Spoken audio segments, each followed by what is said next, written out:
हरे कृष्ण। भावार्थम श्री भक्तिवेदांत स्वामी प्रभुपाद की जय। प्रभुपाद।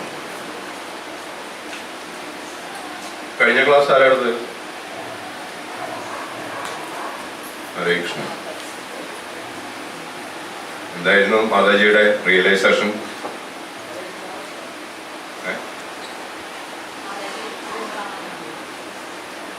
മാതാജിയുടെ അടുത്ത് കഴിഞ്ഞ ക്ലാസ് മാതാജി ചോദിച്ചു. കഴിഞ്ഞ ശ്ലോകം വളരെ ഗംഭീരമായ ശ്ലോകമായിരുന്നല്ലോ അല്ലെ? അനന്യശ്ചിന്തയന്തോ മാം യേശനാ പരിവാസതേ തേഷാം നിത്യാവിയുക്താനാം യോഗക്ഷേമം വഹാമ്യഹം. ഭഗവാന്റെ രാജവിദ്യ രാജഗുഹ്യ യോഗത്തിൽപ്പെട്ട ഒരു ശ്ലോകമാണത് അല്ലെ? വളരെ പ്രസിദ്ധമായ ഒരു ശ്ലോകം. അതാ മാതാജിക്ക് എടുക്കാൻ സാധിച്ചത് വളരെ സന്തോഷം. അതേപോലെ തന്നെയാണ് ഇപ്പോൾ ഈ അടുത്ത ഈ രണ്ട് ശ്ലോകങ്ങളും ഇവിടെ ഭഗവാൻ പ്രതിപാദിക്കുന്നത്. അതായത് മറ്റു ദേവന്മാരുടെ ഭക്തന്മാരും വിശ്വാസപൂർവം അവരെ ഉപാസിക്കുന്നവരും വാസ്തവത്തിൽ എന്നെ തന്നെയാണ് ഉപാസിക്കുന്നത്. കുന്തിപുത്ര, എന്നാൽ അവരങ്ങനെ ചെയ്യുന്നത് വിധിപൂർവമല്ല എന്നാ പറയുന്നത്. അതിനിപ്പോ ഇവിടെ പ്രഭുപാദ് തന്നെ രണ്ട് നമുക്ക് നല്ലൊരു എക്സ്പ്ലനേഷൻ തന്നിട്ടുണ്ട്. ഒന്നെന്താണ്, ആരെങ്കിലും ഒരു ചെടിക്ക് വെള്ളമൊഴിക്കുന്നത് എവിടെയായിരിക്കും? ഇലയിലാണോ, പൂവിലാണോ, കായയിലാണോ, അതോ വേരിലാണോ? വേരിലാണ് അല്ലെ? എന്നാൽ ആ ചെടിയിൽ നിന്ന് നമുക്ക് ആവശ്യമുള്ളത് കായായിരിക്കാം അല്ലെ? അപ്പോ അതിൽ കായ്ക്ക് വെള്ളം ഒഴിച്ചാൽ പോരെ? എന്തിനാ വേരിൽ വെള്ളം ഒഴിക്കുന്നത്? കാര്യമില്ല അല്ലെ? വേരിൽ വെള്ളം ഒഴിച്ചു കഴിഞ്ഞാല് നമുക്ക് അതിൽ നിന്ന് പൂവും കായയും ഇലയും സർവ്വതും നമുക്ക് അതിൽ നിന്ന് ലഭിക്കും അല്ലെ? അതാണല്ലോ ബുദ്ധിയുള്ളവർ ചെയ്യുക. അതേപോലെ രണ്ടാമത്തെ ഒരു എക്സ്പ്ലനേഷൻ പ്രഭുപാദ് നമുക്ക് വളരെ വ്യക്തമാക്കി തന്നിട്ടുണ്ട്. എന്താണത്? നമുക്കിപ്പോ നമുക്കൊരു ഇഞ്ചുറി പറ്റി, തലയുടെ പുറത്താണ് നമുക്ക് ഒരു മുറിവ് സംഭവിച്ചിരിക്കുന്നത് എന്നിരിക്കട്ടെ. നമുക്ക് ആദ്യം അതിന് മരുന്നൊക്കെ വെച്ച്, പുറത്ത് മരുന്നൊക്കെ വെച്ച്, ബാൻഡേജൊക്കെ വെച്ച് കെട്ടി, അത് കഴിഞ്ഞിട്ട് പറഞ്ഞു നമുക്ക് ആന്റിബയോട്ടിക് കഴിക്കണം എന്ന് പറഞ്ഞു. നമ്മൾ ആന്റിബയോട്ടിക് തലയിൽ വെച്ച് കിട്ടും? ഇല്ല. എവിടേക്ക് കഴിക്കും? വയറ്റിലേക്ക് കഴിക്കും അല്ലെ? ആ വയറ്റിലേക്ക് കഴിച്ചു കഴിഞ്ഞാലും ആ മരുന്ന് എത്തുന്നിടത്ത് എത്തും അല്ലെ? ബുദ്ധിയുള്ളവർ അങ്ങനെയല്ലേ ചെയ്യാൻ അല്ലെ? അല്ലെങ്കിൽ നമുക്ക് ആ ആന്റിബയോട്ടിക്കിന്റെ ആ ക്യാപ്സൂൾ ഊരിയിട്ട് അതിന്റെ ആ മരുന്ന് എടുത്തിട്ട് തലയിൽ വെച്ച് കിട്ടിയാ എന്ന് വിചാരിച്ചാൽ കാര്യമുണ്ടോ? ഒരു കാര്യമില്ല. മാതാജി അങ്ങനെയാണില്ല.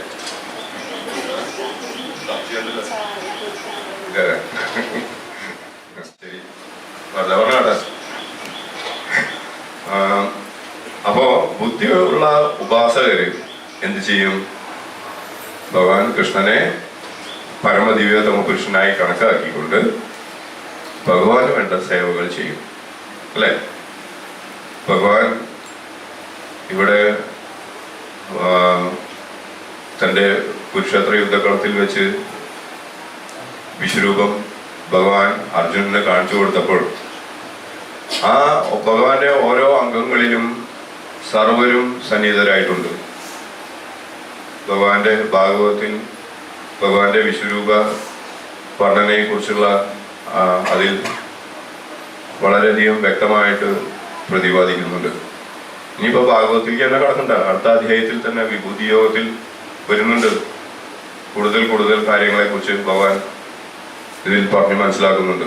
അടുത്ത അധ്യായത്തിൽ വിഭൂതി യോഗത്തിൽ ഭഗവാൻ പറയുന്നുണ്ട്. ഭഗവാൻ പറയുന്നു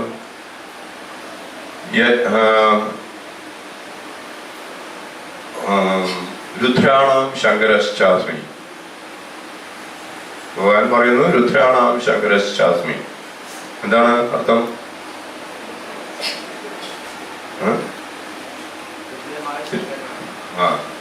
ഭഗവാൻ കൃഷ്ണൻ പറയാണ് രുദ്രന്മാരിൽ ശങ്കരനാണ് ഞാൻ. ശങ്കരൻ ആരാണ്? ശിവൻ. ഇത് ശിവോപാസകര് സമ്മതിക്കും?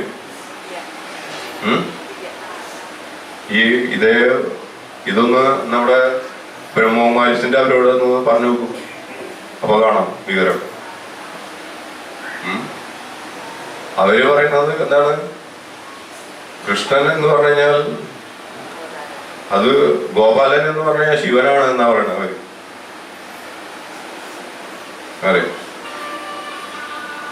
അതായത് ഭഗവാൻ ലക്ഷ്മി നാരായണനാണ് അവർക്ക് പ്രധാനം, കൃഷ്ണൻ ഒന്നുമല്ല. അപ്പൊ അങ്ങനെയുണ്ട് ചില ഉപാസകര്. അവരെ കുറിച്ച് നമ്മൾ എന്ത് പറയും? അത്തരത്തിലുള്ള ഒരു പ്രചരണമാണ് നമുക്ക് നമ്മുടെ കൃഷ്ണാബോധം പ്രചരിപ്പിക്കുന്നവരുടെ ഇടയിലുള്ളത്. അവരെയൊക്കെ തരണം ചെയ്തിട്ട് വേണം നമുക്ക് ഇത് പ്രചരണം ചെയ്യാനായിട്ട്. വളരെ ഒരു കടുത്ത ഒരു പ്രതിഭാസമാണ് നമുക്ക് നമ്മുടെ മുമ്പിലുള്ളത്.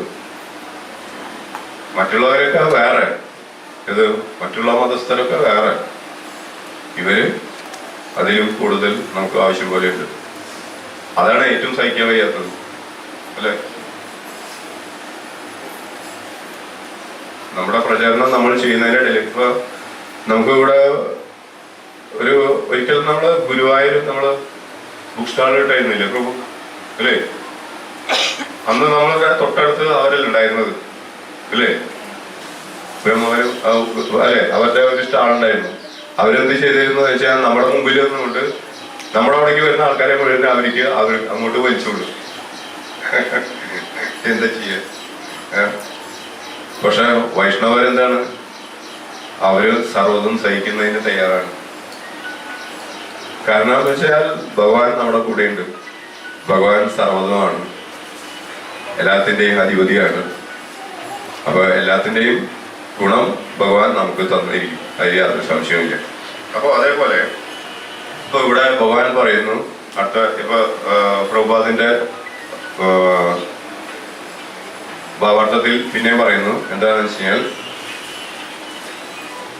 ഭഗവാന് ശേഷമുള്ളവർ എല്ലാം ഭഗവാന്റെ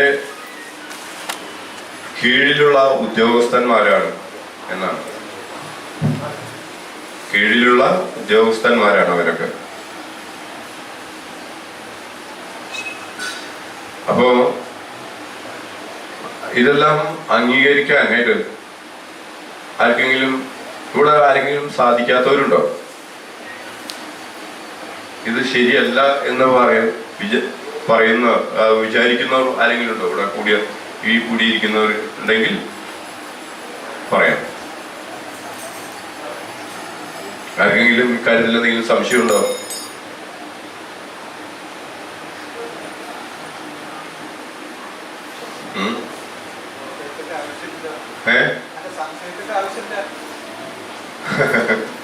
സംശയത്തിന്റെ ആവശ്യമില്ല.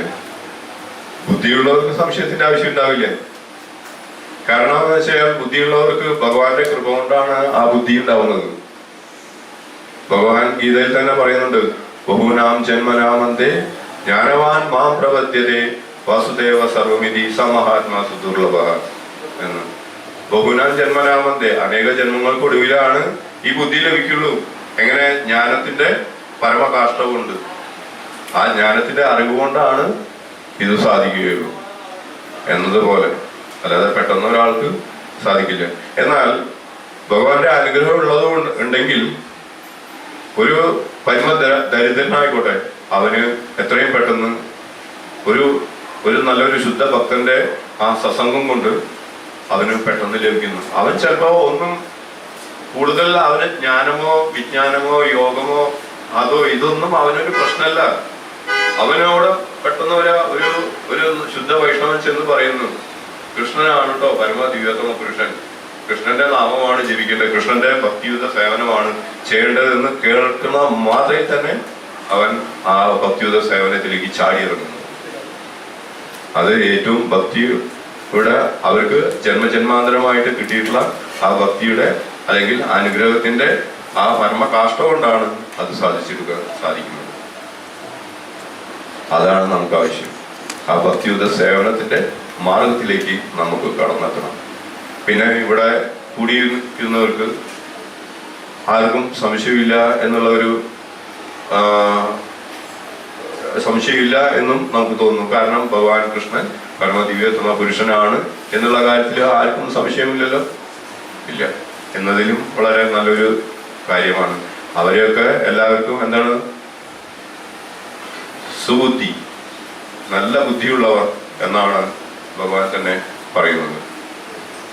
അല്ലെ? അപ്പൊ ആ സുബുദ്ധി നമ്മളെന്നും കീപ്പ് ചെയ്യണം. അതിനെ കൂടുതൽ വികസിപ്പിച്ച് നമ്മൾ പരമ ലക്ഷ്യത്തിലേക്ക് എത്താനുള്ള കഴിവ് നമ്മൾ നേടിയെടുക്കണം. എങ്ങനെ നേടിയെടുക്കണം? ഭക്തിയുത സേവനത്തിലൂടെ നമ്മൾ നേടിയെടുക്കാൻ സാധിക്കണം. പിന്നെ ഇപ്പൊ ഇവിടെ പറയുന്നത് വേറൊരു കാര്യം കൂടിയുണ്ട്. പ്രഭുപാദ് നമ്മളെ പറഞ്ഞ് മനസ്സിലാക്കുന്നുണ്ട്. എന്താണ്? ഇപ്പൊ നമ്മുടെ നാട്ടിൽ ഒരു പ്രാഥമികമായിട്ട് കണ്ടുവരുന്ന ഒരു പ്രത്യേകതകളുണ്ട്. എന്താണെന്ന് വെച്ചാൽ ഇപ്പോ ജ്യോതിഷന്മാരും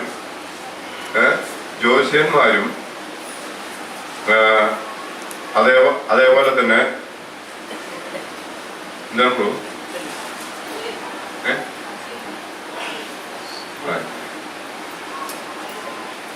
ജ്യോതിഷന്മാര് ഒരു അമ്പലക്കാരും തമ്മിൽ ഒരു ലിങ്ക് ഉണ്ട്. ഇപ്പോൾ മനസ്സിലാക്കിയിട്ടുണ്ടോ? ആരെങ്കിലും മനസ്സിലാക്കിട്ടോ? അതായത് ഇപ്പൊ ജ്യോതിഷന്മാരും അമ്പലക്കാരും തമ്മിൽ വളരെയധികം ലിങ്ക്ഡാണ്. കാരണം എന്ന് വെച്ചാൽ അവര് ജ്യോതിഷന്മാർ പറയും, ഞങ്ങൾ അവിടേക്ക് വിടാം, അതിന്റെ കമ്മീഷൻ ഞങ്ങൾക്ക് തരും. അതിനെയാണ്. കാരണം അങ്ങനെ നമുക്ക് പല അനുഭവത്തിലും ഉണ്ടായിട്ടുണ്ട്. കാരണം ഞങ്ങളുടെ അടുത്ത് ഒരു അമ്പലം ഉണ്ടായിരുന്നു. ഒരു സത്യം പറഞ്ഞു കഴിഞ്ഞാൽ ഞങ്ങളത് കുട്ടിക്കാലത്ത് ക്രിക്കറ്റ് കളിച്ച് വളർന്ന അമ്പലപ്പറമ്പായിരുന്നത്. അതില് ആരും പലപ്പോഴും ഒന്ന് വിളക്ക് വെച്ചിരുന്നു, അത്രയ്ക്കേ ഉണ്ടായിരുന്നുള്ളൂ. അങ്ങനെ മുടിഞ്ഞു കിടന്നിരുന്ന ഒരു അമ്പലമായിരുന്നു. ആ അമ്പലം ഒരു സുപ്രഭാതത്തില് അവരുടെ ഒരു വീട്ടുകാരുടെ അമ്പലമാണ്. ആ അമ്പലം അവര് വന്ന് അതിനെ പുനരുദ്ധരിക്കുക മാത്രമല്ല, അദ്ദേഹം എന്ത് ചെയ്തു, അതിനെ ഒരു അവിടെ ഒരു ഇല്ലാത്തൊരു കാര്യമായിരുന്നു. പക്ഷെ അതും കൂടി അദ്ദേഹം വെച്ചു. എന്താണെന്ന് വെച്ച് കഴിഞ്ഞാൽ ഇത് നവഗ്രഹങ്ങളുടെ ഒരു ഇതാ വെച്ചു, ഒരു പ്രതിഷ്ഠകളാ വെച്ചു. സത്യം പറഞ്ഞാൽ അവിടെ അതുണ്ടായിരുന്നില്ലേ. കാരണം വെച്ചാൽ അതിന്റെ അപ്പുറത്ത് കാലാകാലങ്ങളായിട്ടുള്ള വേറൊരു അമ്പലം, ഇതേ അമ്പലമായി തന്നെ വേറെ അമ്പലമുണ്ട്. അവിടെ ഒരു ദേവീക്ഷേത്രം ഉണ്ട്. അപ്പൊ അതേമാതിരി തന്നെ ഇതിനെ പുനരുദ്ധരിച്ചു കഴിഞ്ഞാൽ ഇതിന് വലിയ കാര്യമൊന്നും ഉണ്ടാകുന്നില്ല. അപ്പൊ അദ്ദേഹം കുറച്ച് കണ്ണിങ് ആയിരുന്നു. അപ്പൊ അദ്ദേഹം ചെയ്തത് ഒരു നവഗ്രഹം കൂടി ഫിറ്റ് ചെയ്തപ്പോ നല്ല ആൾക്കാരായി അവിടേക്ക്. പിന്നെ അദ്ദേഹം ചെന്ന് കുറെ ആൾക്കാരോടൊക്കെ ചെന്ന് പറഞ്ഞു, അസ്ട്രോളജർമാരോടൊക്കെ പറഞ്ഞു, എന്തെങ്കിലുമൊക്കെ പൂജ ഉണ്ടെങ്കിൽ അങ്ങോട്ട് കൊണ്ടോളൂ, നമുക്ക് കാണാം, നമുക്ക് ശരി. അങ്ങനെ ഒരു ലിങ്ക്ഡ് ആയിട്ടുള്ള ഒരു വർക്കാണ്. നോക്കുമ്പോ ഇപ്പൊ എന്താ വെച്ചാൽ ഒരു ദിവസം ഒരു 150 നവഗ്രഹ പൂജ, പിന്നെ രാഹു കേതു അത് ഇത് അങ്ങനെ പറഞ്ഞിട്ട് 100 പൂജകൾ വേറെ ഇങ്ങനെ വന്നുകൊണ്ടേയിരിക്കുകയാണ്. ഇന്ന് അമ്പലം ഉണ്ടല്ലോ, എത്രയാ വരുമാനം. അപ്പൊ അതാണ് ഇവിടെ പ്രഭുപാദ് നമുക്ക് ഇതിൽ പറയുന്നത്. എന്താണെന്ന് വെച്ച് കഴിഞ്ഞാൽ ഭഗവാന് ശേഷമുള്ളവരൊക്കെ എന്താണ്, ഭഗവാന്റെ ഉദ്യോഗസ്ഥന്മാരാണ്. ആ ഉദ്യോഗസ്ഥന്മാർക്ക് കൈക്കൂലി കൊടുക്കുക എന്ന് പറഞ്ഞു കഴിഞ്ഞാൽ, ഇപ്പൊ നമ്മള് സാധാരണ നമ്മുടെ നാട്ടിൽ കണ്ടിട്ടുണ്ട് ഉദ്യോഗസ്ഥന്മാർക്ക് കൈക്കൂലി കൊടുക്കുക എന്നുള്ളത്, അല്ലെ? പക്ഷെ ഈ കൈക്കൂലി കൊടുത്തു കഴിഞ്ഞാൽ നമുക്ക് ആ കൈക്കൂലി കൊടുത്ത ആ ഉദ്യോഗസ്ഥന്മാരെ എത്ര നാള് നമുക്ക് പ്രീണപ്പെടുത്താൻ സാധിക്കും? ഒരു കുറച്ച് നാൾ വരും, അല്ലെ? ചിലപ്പോ അയാൾ ഒരു സുപ്രഭാതത്തിൽ അയാൾ പോസ്റ്റിംഗ് കഴിഞ്ഞ് വേറെ സ്ഥലത്തേക്ക് പോവുകയാണെങ്കിൽ ഈ കൈക്കൂലി കൊടുത്ത ആള് വിട്ടുപോയി, അല്ലെ?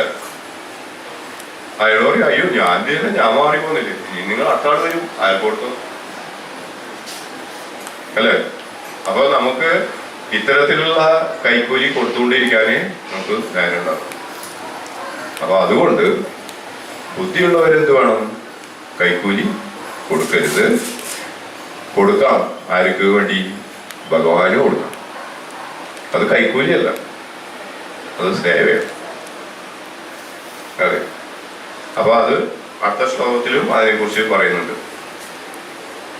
അടുത്ത ശ്ലോകത്തിലും അതിനെക്കുറിച്ച് പറയുന്നുണ്ട്. അപ്പോ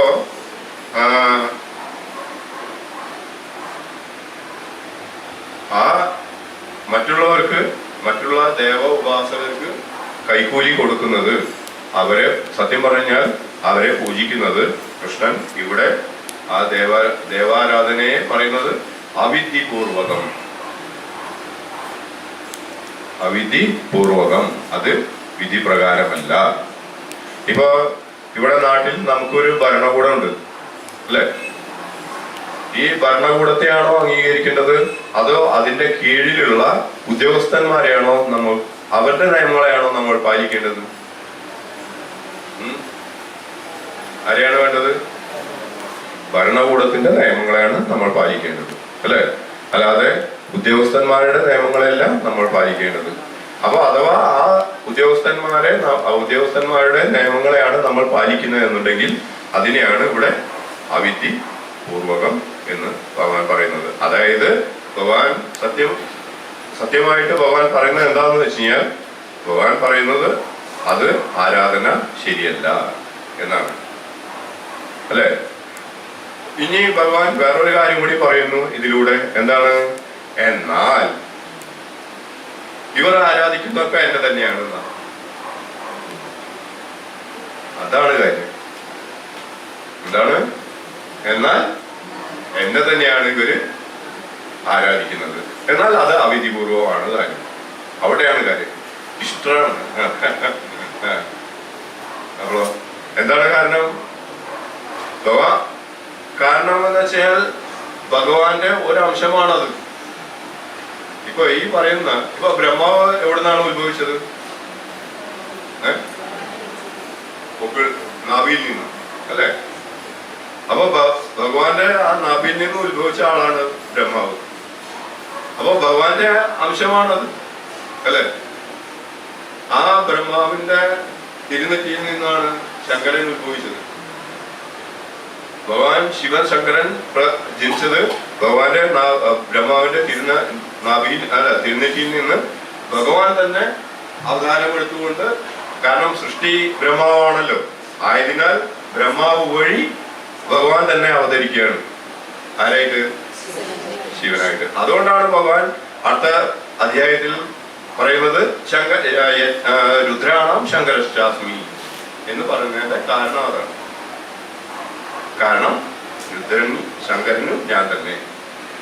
അതായത് അതിന്റെ അർത്ഥം എന്താ വെച്ചാൽ, ഇപ്പൊ ഒരു വടവൃക്ഷം, ആ വടവൃക്ഷത്തിൽ അതില് ഇലകളുണ്ട്, പൂക്കളുണ്ട്, കായ്കളുണ്ട്, എല്ലാം ഉണ്ട്.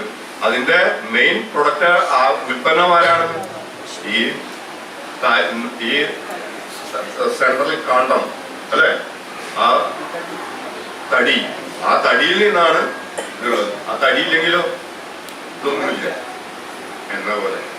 അപ്പോ പരോക്ഷമായിട്ട്, അതായത് എല്ലാം ഭഗവാനിൽ നിന്ന് തന്നെയാണ് ഉത്ഭവിക്കുന്നത്. പക്ഷെ വെള്ളം ഒഴിക്കേണ്ടത്, പൂജിക്കേണ്ടത് ഭഗവാനെയാണ്. അവിടെയാണ് കാര്യം.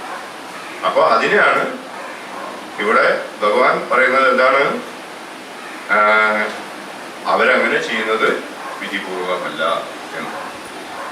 ഇനി അടുത്ത ശ്ലോകത്തിൽ നമ്മൾ പറയുന്നത് എന്താണെന്ന് വെച്ചാൽ, സർവയജ്ഞങ്ങളുടെയും ഭോക്താവും നാഥനും ഞാൻ മാത്രമാണ്. അതുകൊണ്ട് എന്റെ ഈ യഥാർത്ഥ ദിവ്യ പ്രകൃതിയെ മനസ്സിലാക്കാത്തവർക്ക് വീഴ്ചയാണ് ഫലം.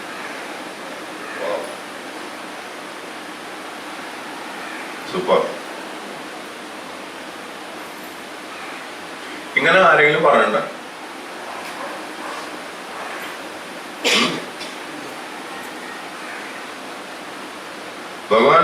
ഭഗവാനല്ലാതെ വേറെ ആരെങ്കിലും ഇങ്ങനെ പറയണ്ട.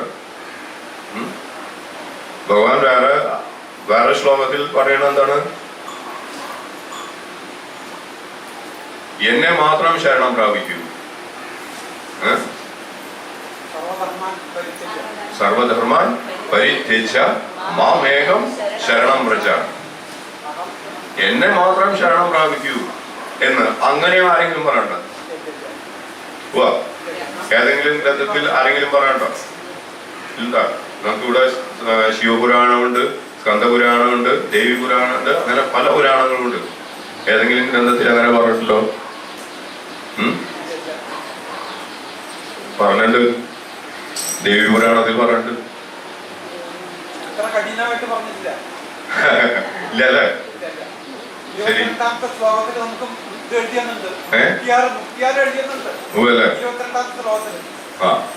എല്ലാ കാര്യങ്ങളും ഞാൻ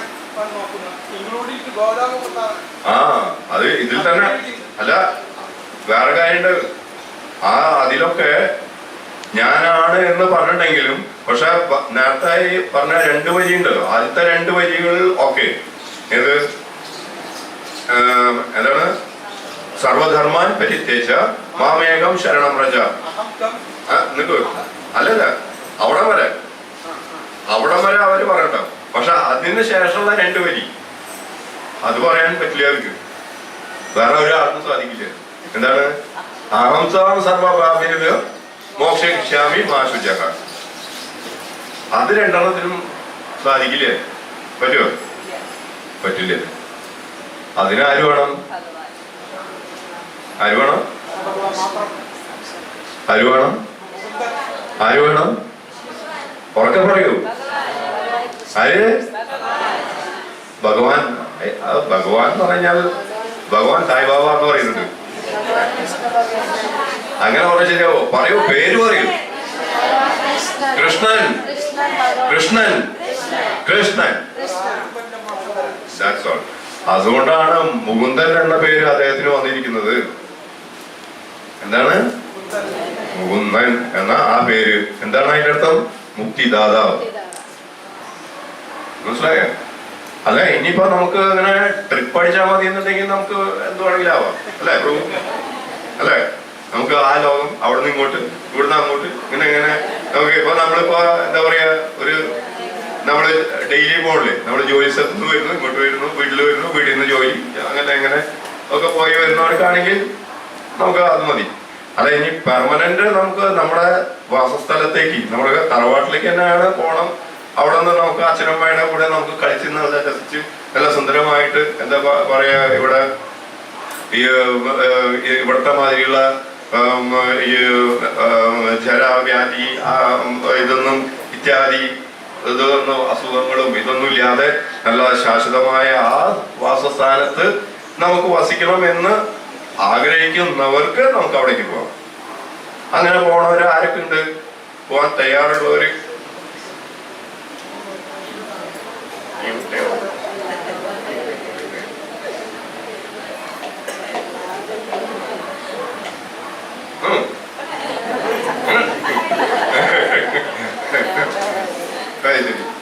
എന്നാലും ഒരു നമ്മളപ്പോ വീട്, സ്വത്ത്, കാര്യങ്ങളൊക്കെ ഇവിടെ അല്ലാതെ ഔട്ടാ. നമ്മുടെ മോളുടെ കുട്ടി ഇത്യാദി കാര്യങ്ങളൊക്കെ എന്ത് ചെയ്യും? പ്രശ്നമാവല്ലോ കാര്യം.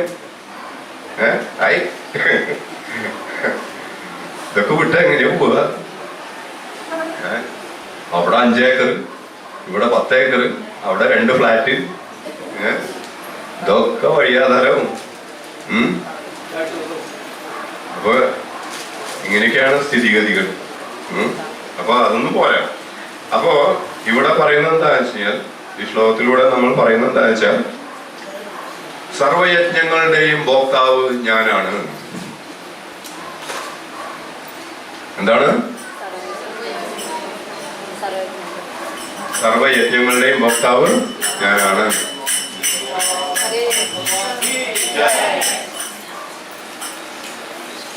അപ്പൊ ഇതിനെ കുറിച്ച് നമ്മൾ 3-ാം അധ്യായത്തില് നമ്മൾ പഠിച്ചിട്ടുണ്ട് അല്ലേ? നമ്മൾ 3-ാം അധ്യായത്തില് പറഞ്ഞിട്ടുള്ള അല്ലേ? അല്ല, 5:29 അല്ലെ?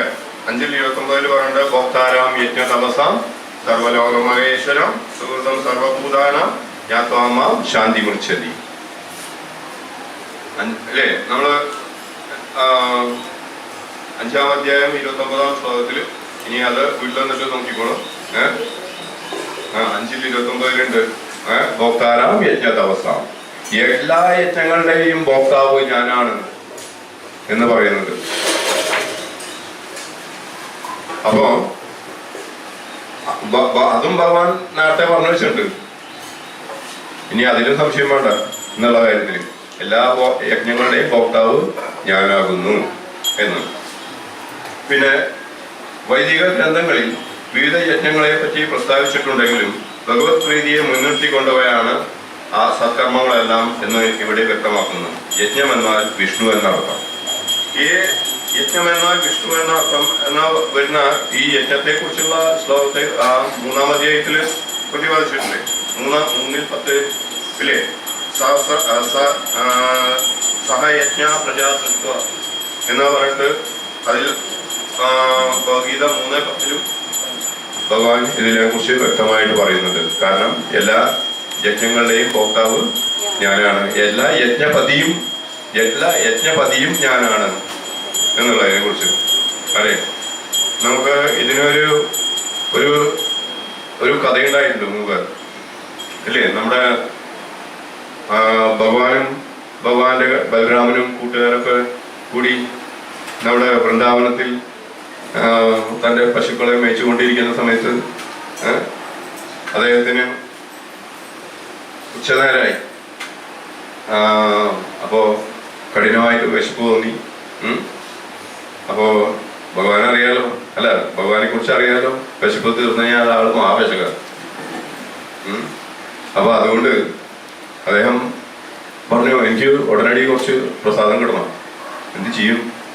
അപ്പൊ എല്ലാവരോടും പറഞ്ഞു, ഒരു കാര്യം ചെയ്യും, നമ്മുടെ കുറച്ചപ്പുറത്തായിട്ട് വലിയൊരു മഹായജ്ഞം നടക്കുന്നുണ്ട്. അപ്പൊ അവിടെ കുറെ ബ്രാഹ്മണന്മാരുണ്ട്. അതിന്റെ അപ്പുറത്ത് അവിടെ കിച്ചണില് ബ്രാഹ്മണ പത്നിമാരും ഉണ്ട്. നിങ്ങൾ ആദ്യം ചെന്ന് ബ്രാഹ്മണരോട് ചെന്ന് പറയൂ, ഇങ്ങനെ കൃഷ്ണനും ബലരാമനും അദ്ദേഹത്തിന്റെ സുഹൃത്തുക്കളൊക്കെ വന്നിട്ട് അവർക്ക് കുറച്ച് പ്രസാദം വേണം, അപ്പൊ അതുകൊണ്ട് ഉടനടി കുറച്ച് കൊടുത്തയക്കൂ എന്ന് പറഞ്ഞു. ശരി എന്ന് പറഞ്ഞ് ഇവര് വേഗം പുറപ്പെട്ടു. ഈ കഥ കേട്ടിട്ടുണ്ടോ? മുമ്പിൽ ഉണ്ടാവും അല്ലേ? അപ്പൊ ഞാൻ ഒരു വിരസതയാണോ? ശരി. അപ്പോ ആ ഭഗവാന്റെ ദൂതന്മാരായിട്ടുള്ള ആ കുട്ടികൾ ചെന്നിട്ട് ബ്രാഹ്മണരോട് പറഞ്ഞു, കൃഷ്ണനും ബലരാമനും ഒക്കെ വന്ന് അവിടെ കുറച്ചപ്പുറത്തായിട്ട് പശുക്കളെ മേയ്ക്കാനായിട്ട് വന്നിരിക്കുന്നു. അപ്പോൾ ഭഗവാന് വിശക്കുന്നു, അപ്പൊ കുറച്ച് പ്രസാദം വേണം, അത് കിട്ടിയാൽ വളരെ ഉപകാരമായിരുന്നു എന്ന് പറഞ്ഞു. അവര് പറഞ്ഞു, തരാൻ പറ്റില്ല, കാരണം ഇവിടെ യജ്ഞം നടക്കണുള്ളൂ, ഇത് യജ്ഞമൊക്കെ കഴിഞ്ഞിട്ട് ബാക്കി ഉണ്ടെങ്കിൽ ഞങ്ങൾ പുറത്തായിരിക്കണം. അത് ശരി. അപ്പൊ ഇത് കേട്ട് അവര് തിരിച്ചു വന്നു കൃഷ്ണനോട് പറഞ്ഞു, കൃഷ്ണ എങ്ങനെയാണ് അവര് പറഞ്ഞിരിക്കുന്നത്, എന്ത് ചെയ്യാം? അപ്പൊ കൃഷ്ണൻ പറഞ്ഞു, ഒരു കാര്യം ചെയ്യും, നേരെ ചെന്ന് അവരുടെ പത്നിമാരുണ്ട് അവരോട് ചെന്ന് പറയും, എന്താണ് നമുക്ക് നോക്കാം, സംഗതി എന്താ ഉണ്ടാവാ നോക്കാം. ഇത് കേട്ട വഴിക്ക് വീണ്ടും അവര് ചെന്ന് ഭാര്യമാരോട് പറഞ്ഞു. ഭാര്യമാരെ ചെന്ന് കണ്ടു, അവരോട് പറഞ്ഞു, ഇങ്ങനെ ഭഗവാനും ബലരാമനും ഇവിടെ വന്നിട്ട് അപ്പൊ കുറച്ച് പ്രസാദം വേണം, ഭഗവാനും വിശക്കുന്നു, അതുകൊണ്ടാണ്. ഇത് കേട്ട മാത്രയിൽ അവരുള്ള സർവ പ്രസാദം മുഴുവനും ഭഗവാന് വേണ്ടി എടുത്തോണ്ട് ഓടിപ്പോയി അവര്. അപ്പൊ ബ്രാഹ്മണന്മാര് നോക്കുമ്പോഴേ ഇവര് എവിടേക്കാണ് അതിലൊക്കെ കൊണ്ട് ഓടുന്നത്? ഇപ്പൊ ലാസ്റ്റ് ഇപ്പൊ നമുക്കൊന്നും ഉണ്ടാവാതിരിക്കും. ഇതൊന്നും ഇവര് കേൾക്കണമെന്നില്ല. അവര് വിളിക്കുന്നുണ്ട്, നിക്ക് ഇത് എവിടേക്കാ? അപ്പൊ ഇവര് അതൊന്നും ഒരു പ്രശ്നമാകാണ്ട് ഒരു ചെല്ലുകയാണ് അങ്ങോട്ട്. അവർക്ക് എന്താണ് ലക്ഷ്യം? അവർക്ക് ഭഗവാനെ കാണുക, ഭഗവാന്റെ പ്രീതി ലഭിക്കുക, അതാണ്. ഇവര് ഓടിച്ചെന്ന് ഇതെല്ലാം അവർക്ക് അവിടെ കൊണ്ടുകൊടുത്തു, ഭഗവാന് കൊണ്ടുകൊടുത്തു. ഭഗവാൻ ഇത് യഥാവിധി ഭുജിച്ച് തൃപ്തനായി, അല്ലെ? തൃപ്തനായി എന്ത് ചെയ്തു? ഭഗവാൻ ഇവരെ അങ്ങോട്ട് ഒരു നോട്ടാൻ നോക്കി. ആരെ?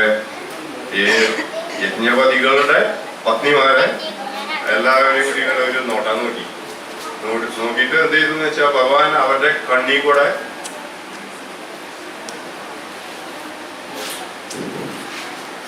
സപ്ലൈ അപ്പൊ കണ്ണി കൂടെ അങ്ങോട്ട് നോക്കി ഭഗവാൻ അവരിൽ എല്ലാവരിലും അങ്ങോട്ട് പ്രവേശിച്ചു അങ്ങോട്ട്. അപ്പോ ആരാണ് ഭാഗ്യവാന്മാർ? യജ്ഞപതികളാണോ? ആ പതികളുടെ പത്നിമാരാണോ? അവർക്ക് ഇതൊന്നും യജ്ഞത്തിന്റെ മന്ത്രതന്ത്ര വിധികളൊന്നും അവർക്കൊന്നും അറിയില്ല. അവർക്ക് ഇതൊന്നും അറിയില്ല. അവർക്ക് ആകെപ്പാട് അറിയുന്നത് എന്താണ്? അവിടെ കൃഷ്ണൻ വന്നിട്ട് കൃഷ്ണന് കൊണ്ടുകൊടുക്കുക, അവർ കൃഷ്ണന്റെ പ്രീതി ലഭിക്കും. പ്രീതി ലഭിക്കുക അതും താല്പര്യമില്ല. പ്രീതി ലഭിക്കാൻ വേണ്ടിട്ടല്ല, ഭഗവാന് വിശക്കുന്നുണ്ട്. വിശക്കേ ഞങ്ങള് സർവത്തെ അംഗീകമായിട്ട് കൊണ്ടുവരുന്നു. എല്ലാം കൊണ്ടോടി ഭഗവാനോട് സമർപ്പിച്ചു. അങ്ങനെ അവര് തിരിച്ചു വരുമ്പോ ഈ ഭർത്താക്കന്മാര് കാണുന്നത് വെച്ചാൽ ഈ ഭാര്യമാരെ നോക്കുമ്പോ ഭയങ്കര സുന്ദരികളായിട്ട് മാറിയിരിക്കുന്നു. അവരൊക്കെ വിചാരിച്ച മാറ്റുന്നല്ല.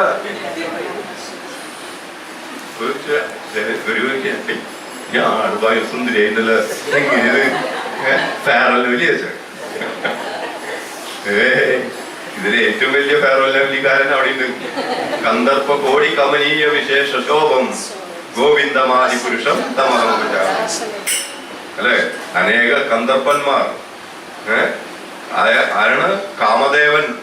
അനേക കാമദേവന്മാർ കൂടിച്ചേർന്ന സൗന്ദര്യമുള്ള ആളാണ് കൃഷ്ണൻ. ആ കൃഷ്ണന്റെ സൗന്ദര്യമാണ് അവർക്ക് ഭഗവാൻ തന്നെ പകർന്നു കൊടുത്തത്. ആ പൂർണ്ണ സൗന്ദര്യത്തോടു കൂടിയിട്ട് അവര് വരുമ്പോ ഇവിടെ സ്വാഹ സ്വാഹ സ്വാഹ ഇതെന്നെ കാര്യം. അപ്പൊ ശരിയായവരുടെ പറയും, അയ്യോ മക്കളെ നിർത്തിക്കോ, ആവശ്യമുള്ളതൊക്കെ ഞങ്ങൾക്ക് കിട്ടിക്കഴിഞ്ഞില്ല, നിങ്ങൾ ഈ സ്വാഹ പറഞ്ഞിട്ട് കാര്യമില്ല. മനസ്സിലായില്ലേ? അപ്പൊ ഈ സ്വാഹ പറയുന്നത് ആർക്ക് വേണ്ടിയിട്ടായിരിക്കണം? കൃഷ്ണന് വേണ്ടി, വിഷ്ണുവിന് വേണ്ടിയായിരിക്കും. അതാണ് സർവയജ്ഞങ്ങളുടെയും പരിപൂർണത. മനസ്സിലായോ? അപ്പൊ എല്ലാവരും എന്ത് വേണം? സമയം എത്ര വരെയാണ്? 12:35.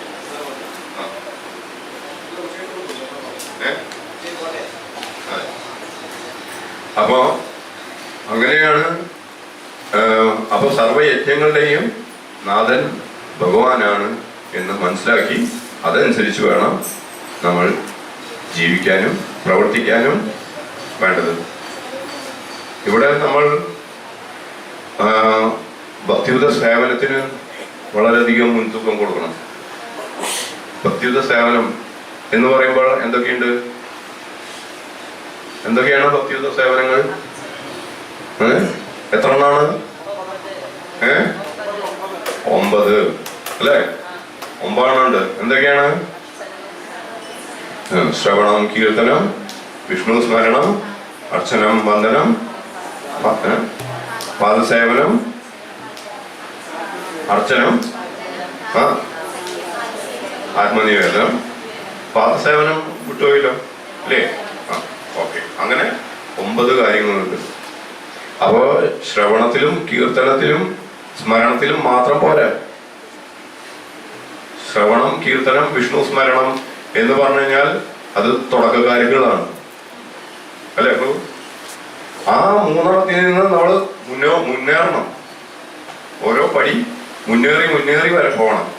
അവസാനം നമ്മൾ ആത്മസമർപ്പണത്തിൽ എത്തിച്ചേരണം. അതാണ് നമ്മുടെ ഈ വൈഷ്ണവ ധർമ്മത്തിന്റെ ലക്ഷ്യം. അതാണ്. മനസ്സിലായോ? നമ്മളെ വഞ്ചി തിരുനക്കര തന്നെ ആയ പോരാ, കെട്ടഴിക്കണം അല്ലെ? കുറ്റിമെന്ന് കെട്ടഴിക്കണം, വഞ്ചി തുഴയണം, എന്നാലേ അക്കരയ്ക്കെത്തൂ എന്ന പോലെ നമ്മൾ ഈ ശ്രവണം, കീർത്തനം, വിഷ്ണു സ്മരണം കൊണ്ട് മാത്രം ആവരുത്. അവിടെ അടുത്ത സ്റ്റെപ്പിലേക്ക് കടന്ന് 9ാമത്തെ ഇതിലേക്ക് എത്തണം. അങ്ങനെ ഒരാളുണ്ടായിരുന്നു നമുക്ക്. ആരാണത്?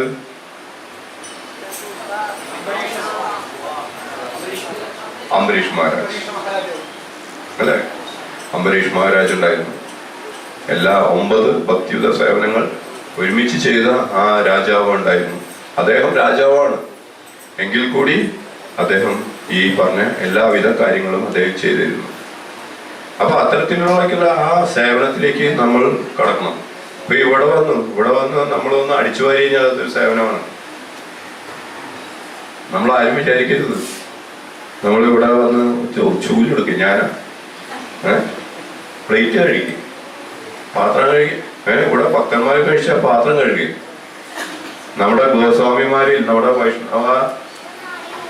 വൈഷ്ണവ ആചാര്യന്മാരിൽ, ഗോസ്വാമിമാരിൽ ഒരാൾ ഭക്തന്മാര് കഴിച്ച പാത്രം കഴുകിയിട്ടുള്ള ആ പ്രസാദം, തോട്ടിക്കൂടെ പോകുന്ന ആ പ്രസാദം എടുത്തിട്ട് അദ്ദേഹം പശുവിന് കൊടുക്കും. പശുവിന് കൊടുത്തിട്ട് പശു തിന്നിട്ട് ബാക്കിയുണ്ടെങ്കിൽ അത് എടുത്ത് കഴിച്ച മഹാന്മാരാണ് നമ്മുടെ വൈഷ്ണവ ആചാര്യന്മാർ നമുക്കുണ്ടായിട്ടുള്ളത്. അതേപോലെ ആയിരിക്കണം നമ്മൾ. ആരും അഹംഭാവം ഒന്നും കൊണ്ട് നടക്കരുത് കേട്ടോ. അതൊക്കെ നമ്മുടെ ആ ഗേറ്റ് വരെ അവിടെ നിന്ന് ഇങ്ങോട്ട് കടക്കുമ്പോ അതൊക്കെ പുറത്ത് അവിടെ വെച്ച് ചെരുപ്പൂരില്ലേ, അതേമാതിരി ഇങ്ങോട്ട് കടക്കുമ്പോ അതൊക്കെ ഒഴിവാക്കിട്ട് പോകുമ്പോ നമ്മുടെ ചെരുപ്പിടില്ലേ. അപ്പൊ എല്ലാതും നമ്മളൊക്കെ എടുത്തിട്ടോളൂ കേട്ടോ. എല്ലാവരും നമ്മള് കമ്മലും ഇതൊക്കെ ഇടില്ലേ, അതേപോലെ ചെരുപ്പൊക്കെ ഇടുന്ന പോലെ അതും നമ്മൾ പോകുമ്പോ തിരിച്ചു കൊടുക്കുക. കാരണം ഇന്നത്തെ കാലത്ത് ഇപ്പൊ ഇൻഫാക്ട് പറയാണ്, കാരണം നമ്മുടെ ഏറ്റവും വലിയ വിഷം നമ്മുടെ TV എന്നൊരു മാധ്യമമാണ്. മനസ്സിലായോ? TV എന്ന മാധ്യമം നമുക്ക് വളരെയധികം ദോഷം ചെയ്യുന്ന വിധത്തിലാണ് നമ്മളെ ഇന്ന് കാണുന്നത്. കാരണം നമ്മൾ കാണുന്ന ഇപ്പൊ ഞാൻ തന്നെ ഇപ്പൊ നാളെ ഒരു വീട്ടിൽ ചെന്നപ്പോ അവിടെ സീരിയലുകൾ കാണാണ്. എന്താണ് സീരിയൽ? അക്രമം, എന്താണ് പറയാ, ഓരോന്നിന്റെ പേരാണ് പരസ്പരം. പിന്നെ മറ്റേ സ്വർണമഴ, അങ്ങനെ ഇങ്ങനെ എന്നൊക്കെ പറഞ്ഞിട്ടുള്ള ഓരോരോ സീരിയലുകൾ കണ്ടു. അതിൽ കാണുമ്പോ എന്താണ്, അതിൽ അമ്മായിമ്മ മോശമാണെങ്കിൽ ഇതിൽ അമ്മായിമ്മ നല്ലത്, അതിൽ അമ്മായിച്ച നല്ലതാണെങ്കിൽ ഇതിൽ അമ്മായിച്ച മോശം. ഇങ്ങനെ ഇത് കാണുന്നവര് ആരൊക്കെയാന്നറിയാം? എബോ 60, 60 വയസ്സിന് മേലെയുള്ളവരൊക്കെയാണ് ഇത് കണ്ടുകൊണ്ടിരിക്കുന്നവര്. ആരൊക്കെ ഉണ്ട് ഇവിടെ കാണുന്നവര്? ആരുണ്ടെന്ന് പറയില്ലല്ലോ. അത് പറയൂ. അല്ലെ ഇനി പോട്ടെ. ആര്? അതെ, വെരി ഗുഡ്. കൂടുതൽ കണ്ടോളോട്ട. അപ്പൊ അതാണ് പറയുന്നത്, അതെല്ലാം നമ്മുടെ താഴെ ആ ചെരുപ്പ് ഊരി വെക്കണ വരെ അത് അവിടുന്ന് ഇങ്ങോട്ട് വരുമ്പോ അതൊന്നും പാടില്ല. അവിടേക്ക് കടന്നു കഴിഞ്ഞാൽ വൈഷ്ണവ സിദ്ധാന്തം എന്താണെന്നുള്ളത് നമ്മൾ ആദ്യം മനസ്സിലാക്കണം. ഇപ്പൊ നമ്മള് നേരത്തെ ഇവിടെ ക്ലാസ് തുടങ്ങുന്നതിന് മുമ്പേ തന്നെ നമ്മളിവിടെ വായിക്കുകയുണ്ടായി, 10 അപരാധങ്ങൾ വായിക്കുകയുണ്ടായി. അത് എല്ലാവരും ആദ്യം മനസ്സിലാക്കണം. വെറുതെ അങ്ങോട്ട് വായിച്ചു പോയിട്ട് കാര്യമൊന്നുമില്ല. ആ 10 അപരാധങ്ങൾ എന്താണെന്നുള്ളത് ആദ്യം മനസ്സിലാക്കും.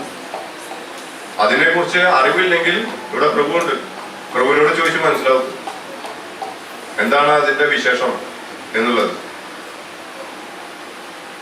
അത് അനുസരിച്ച് ഒരു വൈഷ്ണവൻ എങ്ങനെയാന്നുള്ളത് അതിൽ നിന്ന് കാണാം നമുക്ക്. അത് ഞാനൊരു സത്യം പറയാം, ഇപ്പൊ ഞാൻ മാത്രമല്ല, ഇത് ഒരു വൈഷ്ണവന് മാത്രം സംഭവിക്കാവുന്ന ഒരു കാര്യമാണത്. എല്ലാവിധ ഗുണഗണങ്ങളും അടങ്ങിയിട്ടുള്ളത് ഒരു വൈഷ്ണവന് മാത്രമാകും. അതിൽ യാതൊരു സംശയവുമില്ല. ഇപ്പൊ നേരത്തെ പറഞ്ഞ മാതിരി ഇപ്പൊ ചിലവര് പറയും ഞാൻ സീരിയലൊന്നും കാണില്ലേ, ഞാൻ മഹാഭാരതം കാണുള്ളൂ, അതേ കാണുള്ളൂ. ഇന്നിപ്പോ മഹാഭാരതം എന്ന് പറയുന്ന ആ സീരിയലിൽ തന്നെ എന്താ പറയാ, ഒരു സീരിയൽ പരുവത്തിലാക്കി വെക്കും. അങ്ങനെയാണ് ഇന്നത്തെ സ്ഥിതി. ഭക്തിയുടെ ഒരു ലാഞ്ചന അതിലില്ല. അതാണ് കാര്യം. പക്ഷെ എന്നാൽ മുമ്പ് ഇറങ്ങിയിട്ടുള്ള ആ ശ്രീകൃഷ്ണ ആ രാമായണം എന്ന് പറഞ്ഞിട്ടുള്ള ആ രാമായണസാഗറിന്റെ അതിൽ കുറച്ചും കൂടി ഭക്തി നമുക്ക് കാണാൻ അതിൽ സാധിക്കുന്നുണ്ട്. പക്ഷെ അത്രയും ഗുണഗണങ്ങൾ പോലും ഇന്നത്തെ ഈ സീരിയലിൽ നമുക്ക് കാണാൻ സാധിക്കുന്നില്ല. പക്ഷെ ഇത്യാദി കാര്യങ്ങളിലൊന്നും നമ്മൾ ഇടപെടാതെ നമ്മൾ കൂടുതൽ भगवान की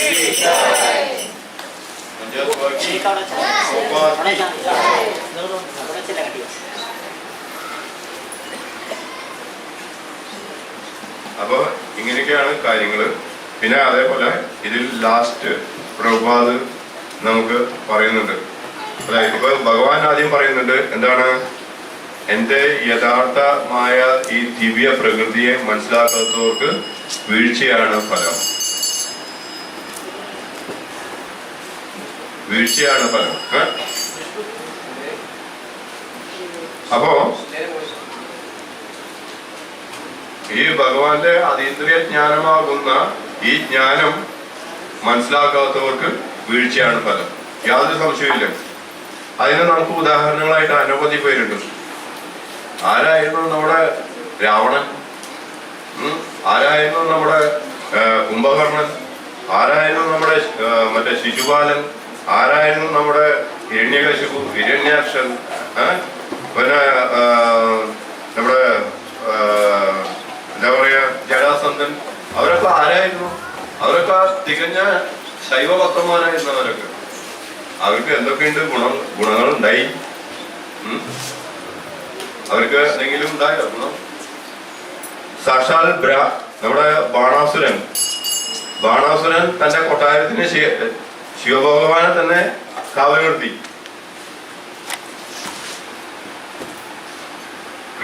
എന്തുകൊണ്ട്, എന്തിനായിരുന്നു കാവൽ നിർത്തിയത്? അറിയോ? കൃഷ്ണനെ ആക്രമിക്കാൻ വരുന്നുണ്ടെന്ന് അറിഞ്ഞു. എന്താ കാരണം? അവിടെ അനിരുദ്ധനെ ഇവര് ഇദ്ദേഹം പിടിച്ചു കെട്ടിക്കുകയാണ്. ആരാണ് അനിരുദ്ധൻ?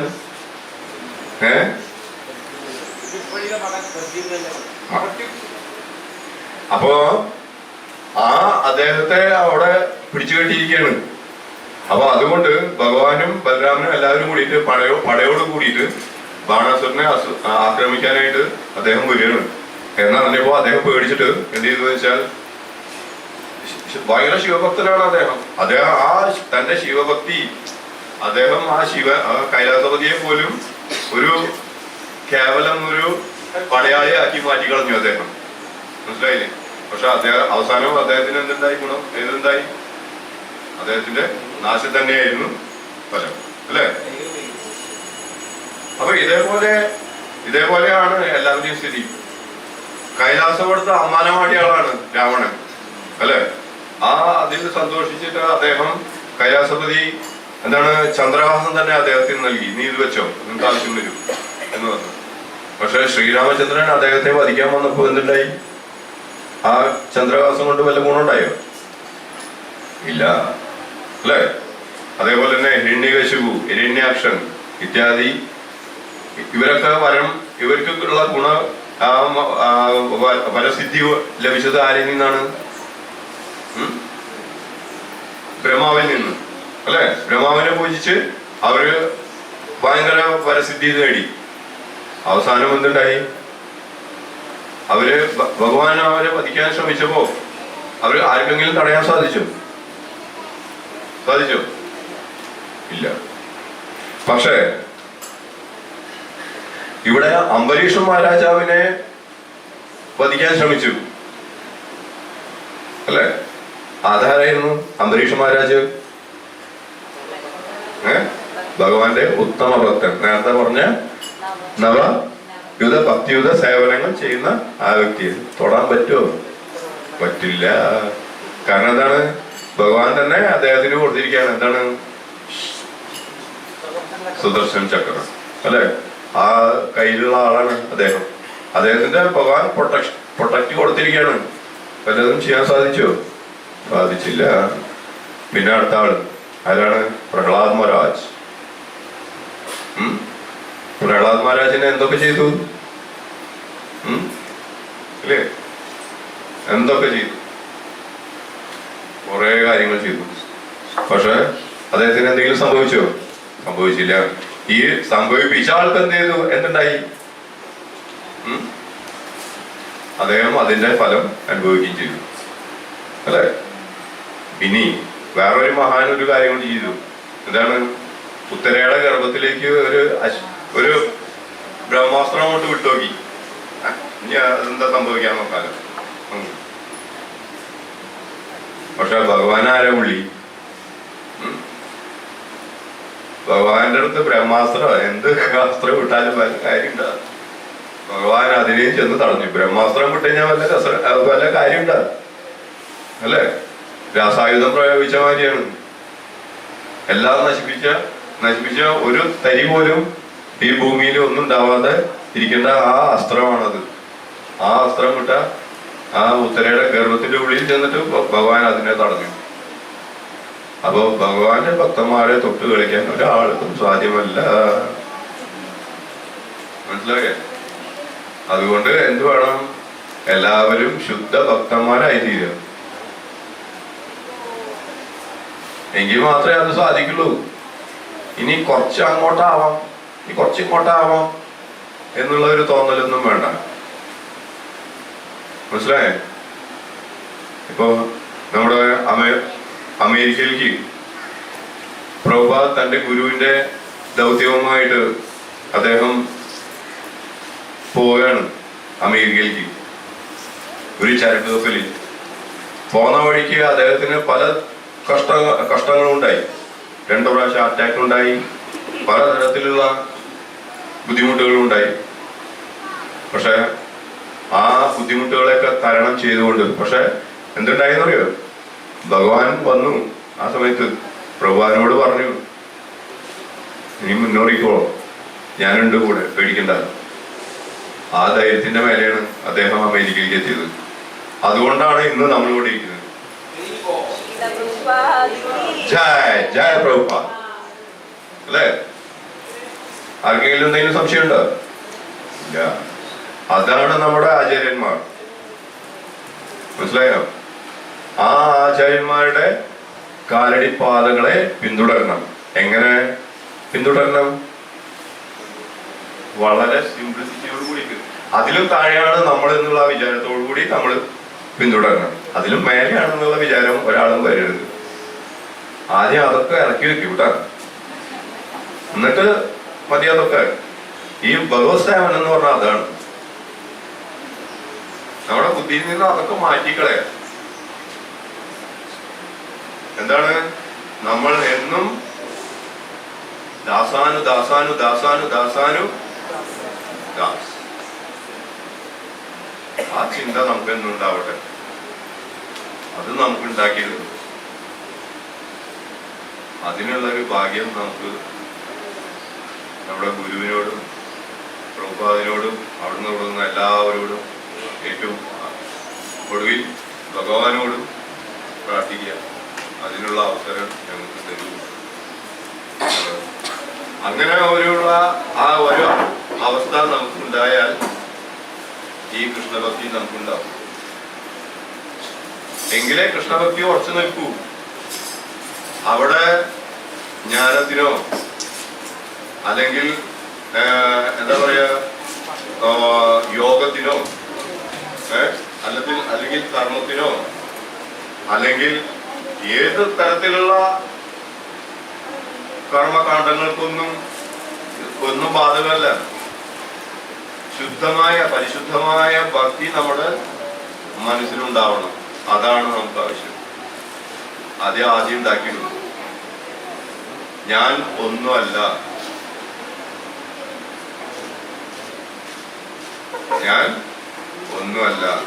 എത്ര നമ്മൾ ഉയർന്നാലും ശരി, ഞാൻ ആ കുട്ടിയേക്കാൾ താഴെയായിരിക്കണം. അവിടെയാണ് വേണ്ടത്. മനസ്സിലായോ? കാരണം ആ കുട്ടിക്ക് അറിയുന്ന ഇത് ചിലപ്പോ എനിക്കറിയില്ല. അപ്പൊ ഞാൻ പൂർണ്ണനാവുന്നത് എങ്ങനെ ആവോ? ആവില്ല. അപ്പൊ അതുകൊണ്ട് ആരും അഹങ്കരിക്കരുത്. ഞാൻ കുറച്ച് നാളോട്ട് ഭക്തിയുദ്ധ സേവനം ചെയ്ത ഞാൻ എല്ലാം നേടി. ഇപ്പൊ ദീക്ഷയൊക്കെ എടുത്തു കഴിഞ്ഞാൽ വയ്ക്കും, അല്ലെങ്കിൽ ഇനിയിപ്പോ ബ്രാഹ്മണിക്കലും കൂടി കിട്ടി കഴിഞ്ഞാൽ പിന്നെ പറയണ്ട. അമ്മ അപ്പൊ അതും നല്ല കാര്യം. ബ്രാഹ്മണിക്കലും ഇതൊന്നല്ല, നമുക്ക് ഭക്തിയുദ്ധ സേവനത്തില് ഇതാകണം. എല്ലാ എന്താ പറയാ ഇസത്തിന്റെയും പരമ ലക്ഷ്യം എന്താണ്? ഭക്തിയുദ്ധ സേവനമായിരിക്കണം.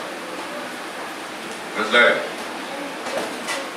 ഭാഗവതത്തില് ഒരു 5-ാം സ്കന്ധത്തില് ഒരു മാധവ ഭാഷ്യത്തില് ഒരു കഥ പറയുന്നുണ്ട്. എന്താണെന്ന് വെച്ചാൽ, ഒരു വിജ്ഞാനായിട്ടുള്ള ജ്യോതിഷിയുടെ അടുത്ത് ഒരു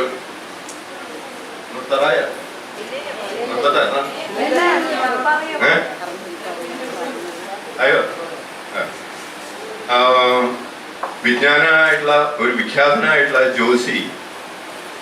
ജോസിയോട് അദ്ദേഹത്തെ കാണണമെന്ന് ഒരു സാധു മനുഷ്യൻ, ഒരു ദരിദ്രനായ മനുഷ്യൻ ആഗ്രഹിച്ചു. കാരണം എന്താണെന്ന് വെച്ച് കഴിഞ്ഞാൽ, അദ്ദേഹത്തിന്റെ ദാരിദ്ര്യം ഒന്ന് നീങ്ങി കിട്ടാൻ എന്താണ് പോംവഴി എന്നറിയാൻ വേണ്ടിയിട്ട് അദ്ദേഹം ഒന്ന് ആ ജ്യോത്സ്യനെ കൊണ്ട് കവടി നിരത്തി അതൊന്ന് മനസ്സിലാക്കി കഴിഞ്ഞാൽ അതിന് പോംവഴി കണ്ടെത്താലോ എന്ന് വിചാരിച്ച് അദ്ദേഹത്തെ സമീപിക്കാൻ തയ്യാറായി. അങ്ങനെ അദ്ദേഹത്തെ സമീപിച്ചിട്ട് പറഞ്ഞു, ഞാൻ വളരെ ദരിദ്രനാണ്, എൻ്റെ ദാരിദ്ര്യമൊന്നും മാറുന്നില്ല, അപ്പൊ അതുകൊണ്ട് ഞാൻ എന്ത് ചെയ്യണം എന്നങ്ങ് ദയവായി പറഞ്ഞു തന്നാലും. അപ്പൊ ജോസി എന്ത് ചെയ്തു? അദ്ദേഹത്തെ പ്രീതിപ്പെടുത്താൻ വേണ്ടിയിട്ട് വെറുതെ കവടിയൊക്കെ നിരത്തി അങ്ങോട്ട് വെച്ച് ശാശി ശൂശി എന്നൊക്കെ പറഞ്ഞ അതിലൊക്കെ വെച്ച് കുറെ ഇതൊക്കെ വെച്ച് എല്ലാം നിരത്തിയിട്ട് പറഞ്ഞു, ശരി, ഇത് നിങ്ങളെ സംബന്ധിച്ച് നോക്കുകയാണെങ്കിൽ ഇവിടെ ഒരു പ്രശ്നവും കാണാനില്ലല്ലോ. കാണാനില്ലെന്ന് ഞാൻ ഇത്രയും ബുദ്ധിമുട്ട് അനുഭവിക്കുമ്പോൾ ഒരു പ്രശ്നമില്ലെന്ന്. നിങ്ങളെ സംബന്ധിച്ചിടത്തോളം ഒരു പ്രശ്നവും കൂടി ഇല്ല. അപ്പൊ അതെന്താ കാരണം?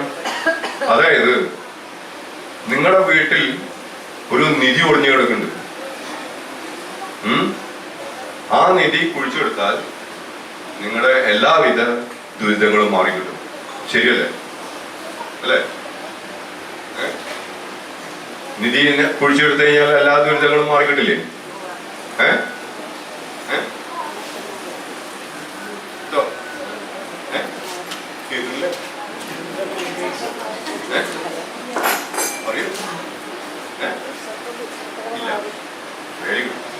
ഇല്ല. ശരിയാണത്. നിധി കിട്ടി കഴിഞ്ഞാൽ ദാരിദ്ര്യം മാറിയോ?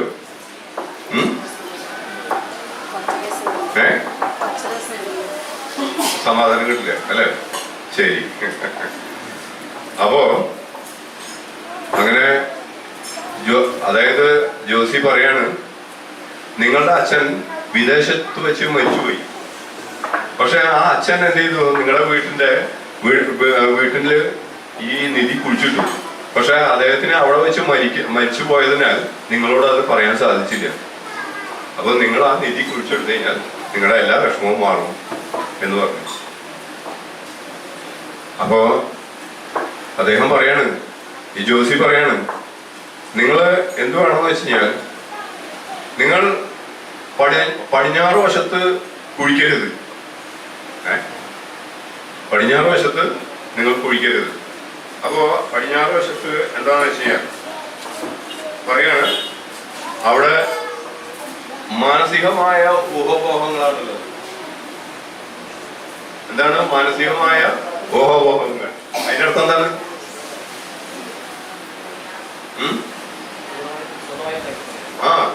നമുക്കിപ്പോ കേൾക്കാം, ഇന്ന് ചൊവ്വാഴ്ചയാണ്, നമുക്ക് ഇന്ന് അത് ചെയ്യരുത്, അല്ലെങ്കിൽ ഇന്ന് എന്താണ് നമുക്ക് അത് ഇതാകാൻ പാടില്ല. അയ്യോ ഇന്ന് ഞാൻ കുടിച്ചിട്ടില്ല, അങ്ങനെയാണ്, എനിക്ക് ഇതാണ്, അങ്ങനെയാണ്, ഇങ്ങനെയാണ്, മറ്റേതാണ്, മറിച്ചാണ്, അങ്ങനെ 100 കാര്യങ്ങൾ അല്ലെ ചെയ്യാൻ പാടില്ല. എന്തിന് ജപിക്കാൻ തന്നെ പാടില്ല എന്ന് പറയും അല്ലെ?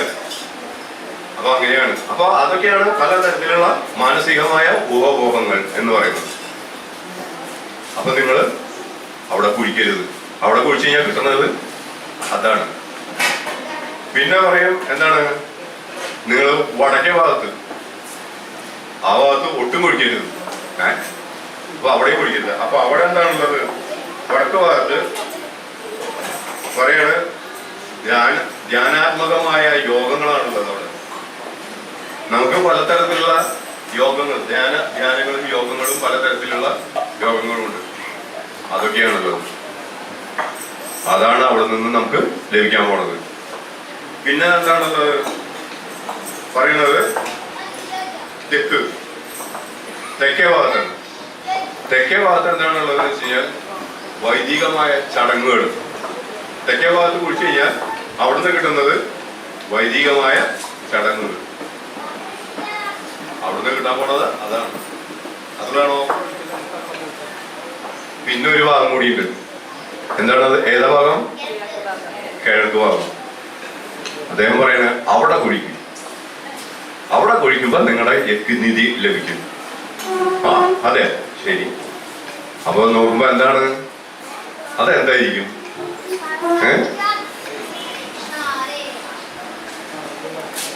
അവിടെ പറയാണ് അതാണ് കൃഷ്ണാവബോധം, ഭക്തിയുത സേവനം. അവിടുന്ന് നിങ്ങൾക്ക് അത് ലഭിക്കും. അതാണ് നിങ്ങളുടെ നിധി. മനസ്സിലായോ? അതാണ് നിങ്ങളുടെ നിധി. അല്ലാതെ നമ്മൾ ഉദ്ദേശിച്ച നിധിയല്ല. കുളത്തിലുള്ള ആ ചാക്ക് മറ്റേ കുളം കെട്ടി അതിൽ നിന്ന് കിട്ടുന്ന നാണയങ്ങളല്ല നിധി. ഇതാണ് യഥാർത്ഥമായ നിധി. ആ നിധിയാണ് ആവശ്യം. വൃന്ദാവനത്തിലൊക്കെ പോയി നോക്കൂ. പരമഭാഗവതരായിട്ടുള്ള ആൾക്കാര് എന്താ പറയാ, ഒരു ഓലം മേഞ്ഞ ചെറിയൊരു കുടിലില് താമസിക്കുന്നുണ്ട്. അവരും ഭയങ്കരമായ ആത്മീയ ആനന്ദം ലഭിച്ചുകൊണ്ട് അവര് നടക്കുന്നു. അവരും മനുഷ്യരാണ്. ഇവിടെ അഹോബിലം എന്ന സ്ഥലത്ത് നിന്നു അവിടെ ചെന്ന് നോക്കുമ്പോൾ കാട്ടിന്റെ ഉള്ളില് ചെറിയ ചെറിയ വലിയ വലിയ മല, ആ മലയുടെ കാട് നിറഞ്ഞ മലകൾ, ആ മലയുടെ ഉള്ളില് ചെറിയൊരു ആൾക്ക് കടക്കാൻ പാകത്തിന് വിധത്തിലുള്ള ഒരു ഹോളില് അവര് താമസിക്കുന്നു. അതിലും ആൾക്കാർ താമസിക്കുന്നാ പറയുന്നത്. കേട്ടപ്പോ അതിശയം പറയും. പക്ഷെ നമ്മളിവിടെ 10 സെന്റ് 15 സെന്റ് അതെല്ലാം വളച്ച് കെട്ടി, അതില് നല്ല 2 നല്ല വീട്, വാതില്, അത് വാതിലിന് ഇപ്പൊ വാതിലിടാനും കാര്യമില്ല. ഇപ്പൊ വാതിലിന്റെ പുറത്തുകൂടെ വീടിട്ട് തുടങ്ങി. അങ്ങനെയും പ്രൊട്ടക്ഷനിലാണ് ഇപ്പോഴത്തെ ജീവിതം. അങ്ങനെയൊക്കെയാണ് കാര്യങ്ങൾ. അപ്പോ ഇതൊന്നല്ല, യഥാർത്ഥമായ നിധി കൃഷ്ണാവബോധമാണ്. ആ കൃഷ്ണാവബോധം നേടുന്നതിന് വേണ്ടിയുള്ള ശ്രമം നടത്തും. മനസ്സിലായോ? ഇനിയിപ്പോ എനിക്കിത് പറയാതിരിക്കാൻ നിവൃത്തിയില്ല. അതുകൊണ്ട് ഞാൻ ഒരു കേട്ടോ, ആ കഴിഞ്ഞ ശ്ലോകം എനിക്ക് എടുക്കാൻ പറ്റിയില്ല എന്നുള്ളതിൽ എനിക്ക് ഭയങ്കര ഒരു വിഷമമുണ്ട്. അതാണ് കാരണം എൻ്റെ ജീവിതത്തിലെ വലിയൊരു കാര്യമായിരുന്നു അത്. അല്ലെ പ്രഭു? അതായത് ഭഗവാൻ പറയുന്നുണ്ട് യോഗക്ഷേമം വഹാമിഹം എന്ന് ആ കഴിഞ്ഞ ശ്ലോകത്തിൽ പറയുന്നുണ്ട്. എന്താണ്? നിനക്കുള്ളതെല്ലാം നിർത്തുമെന്നുള്ളത്. ഞാനത് എവിടെയായാലും ഞാൻ പറയും. എനിക്ക് പറയാതിരിക്കാൻ നിർത്തിയില്ല. എൻ്റെ അനുഭവമാണ്. ഭഗവാൻ പറയുന്നത് എന്താണ്? നിങ്ങൾക്ക് കഴിഞ്ഞ ശ്ലോകത്തിൽ ആരും ഒന്നും ഇതാവരുത്. എനിക്കൊരു കിട്ടിയ ചാൻസ് ഞാൻ ഒന്ന് ഉപയോഗിക്കുന്നതാണ്. ഇനി എന്നാണ് നമുക്ക് കിട്ടുകയെന്ന് പറയാൻ പറ്റില്ല. അപ്പൊ അതുകൊണ്ട് കേട്ടോ, ദയവ് ചെയ്ത് ഞാൻ എല്ലാവരുടെയും പാദങ്ങളിൽ ക്ഷമ ചോദിക്കുന്നു. കേട്ടോ,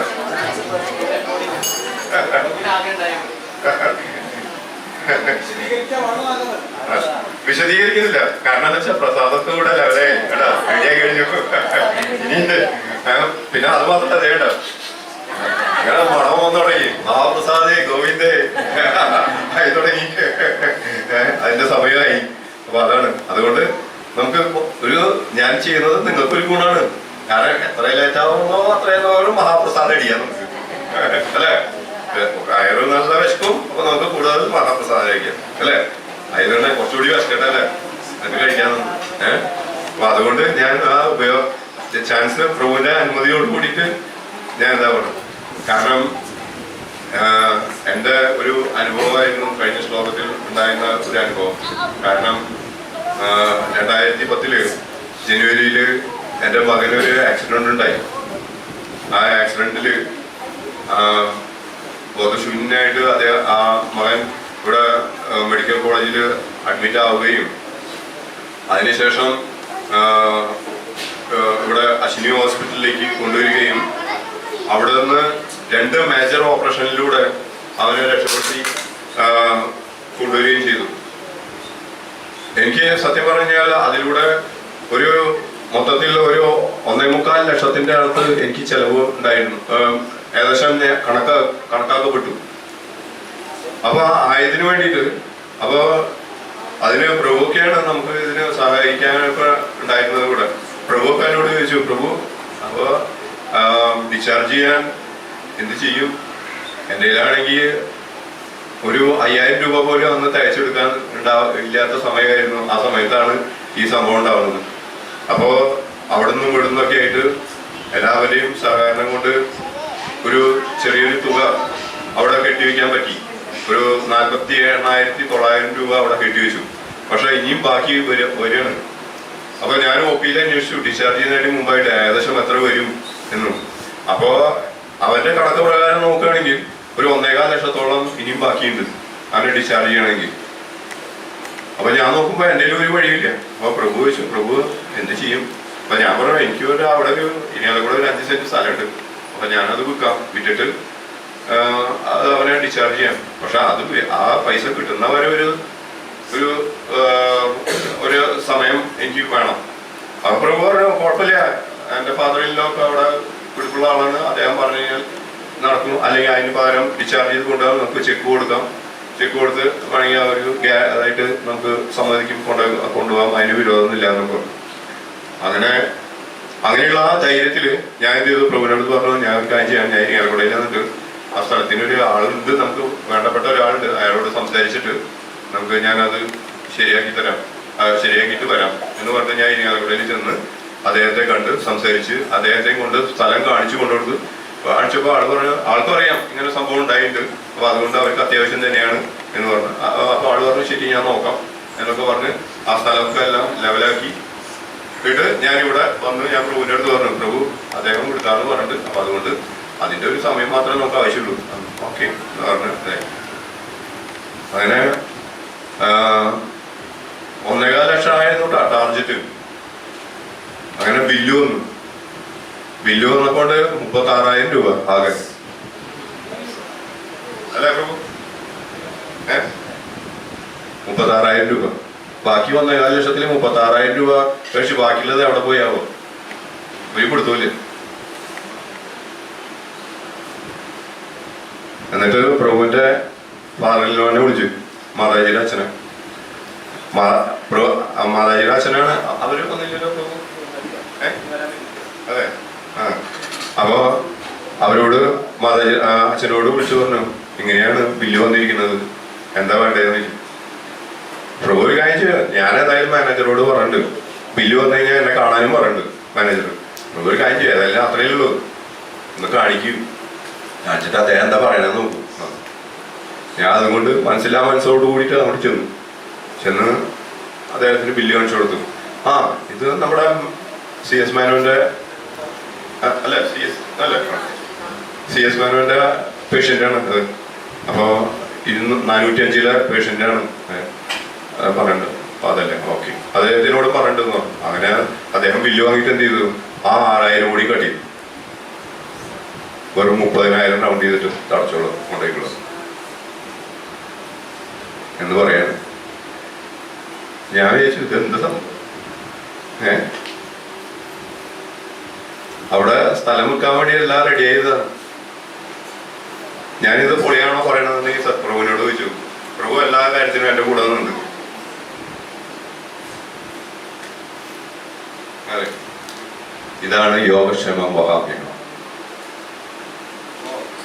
ഭഗവാൻ പറഞ്ഞിട്ടുണ്ട് എന്താണ്, ഇപ്പൊ ഇത് കേൾക്കുമ്പോഴേക്കും ഇദ്ദേഹം വലിയ ഭക്തനായി തീർന്നു, അതുകൊണ്ട് വലിയ ആള് തന്നെ സ്വയം ഗ്ലോറിഫൈ ചെയ്ത് വലിയ ആളായി തീരണോ ഇതൊക്കെ.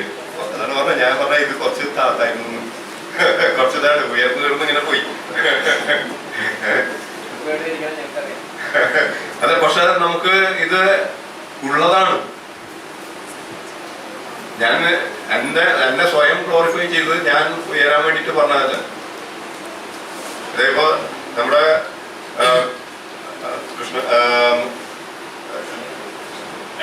കാരണവകാശായ വിഷ്ണുദാസ്, അദ്ദേഹത്തിനും അറിയാം എല്ലാവിധ കാര്യങ്ങളും. അപ്പൊ ഇത് നടന്നിട്ടുള്ള കാര്യമാണ്, അറിയാം. അത് മാത്രമാണ്. അത് കഴിഞ്ഞിട്ടുള്ള കാര്യം പ്രഭുവിന് അറിയാം. ഇവിടെ അശ്വിനി ഹോസ്പിറ്റലിലെ ഡോക്ടറാണ് neuro surgeon doctor mister Devaprasad. അദ്ദേഹത്തിന്റെ വീട്ടിലേക്ക് ചെല്ലുന്നത് എങ്ങനെയാണെന്നറിയോ? എല്ലാ മാസവും ചെക്കപ്പ് ഉണ്ട്. അതായത് ഇത് നിസ്സാര കാര്യമൊന്നല്ലേ. ഒന്ന് തലയൊട്ടി പൊട്ടി, ഇടത്തെ ഭാഗം പൊട്ടി, അതോ വലത്തെ ഭാഗം തളർന്നു. അപ്പൊ അത് ഓപ്പറേഷൻ ചെയ്തു. അദ്ദേഹം പറഞ്ഞു കുറച്ചുകൂടി താന്നിട്ടുണ്ടെങ്കിൽ ആളുടെ കാര്യം പെശകായനെ. അപ്പൊ അത് അങ്ങനെ. അത് കഴിഞ്ഞിട്ട് ഒരാഴ്ച കഴിഞ്ഞ് ആ സ്റ്റിച്ചൊക്കെ എടുത്തു കഴിഞ്ഞപ്പോഴാണ് ആള് പറയണത് കഴുത്തിന്റെ പിൻഭാഗത്ത് വേദന എടുക്കുന്നു. അവിടെ നിന്നോ അങ്ങനെ ഇത് ഇവിടെ നട്ടലിന് സ്കാൻ ചെയ്ത് നോക്കുമ്പോൾ അവിടെയും പൊട്ടിയിട്ടുണ്ട്. അപ്പൊ അദ്ദേഹം പറയണത് സ്ക്രൂ ഇടണം. അങ്ങനെ ഇവിടെ ഓപ്പൺ ചെയ്തിട്ടാണ് സ്ക്രൂ ഇട്ടിരിക്കുന്നത്. C6 C7 ആണ്, രണ്ടെണ്ണത്തിനാണ് കംപ്ലൈന്റ്. അതിന് സ്ക്രൂ ഇടണം. ഇവിടെ ഓപ്പൺ ചെയ്തിട്ട് സ്ക്രൂ ഇട്ടു. 20 ദിവസം.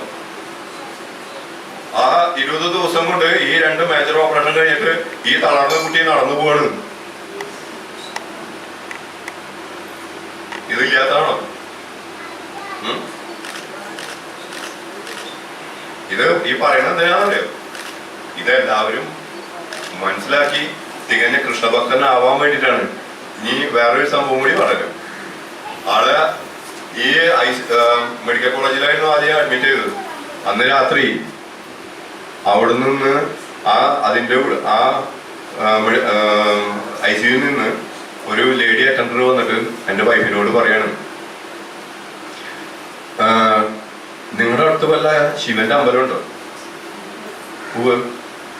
എന്നാ ഒരു കാര്യം ചെയ്യും, ഒരു കൂളമാല, ഒരു ധാര, ഒരു മൃത്തഞ്ജയോ മൂന്നൊന്നും നടത്തിക്കോളൂ. ഡോക്ടർ പറഞ്ഞിരിക്കുന്നത് 12 മണിക്കൂർ കഴിയാണ്ട് ഒന്നും പറയാൻ പറ്റില്ല. നിങ്ങളുടെ ആദ്യത്തെ മൂത്ത ആളാണോ?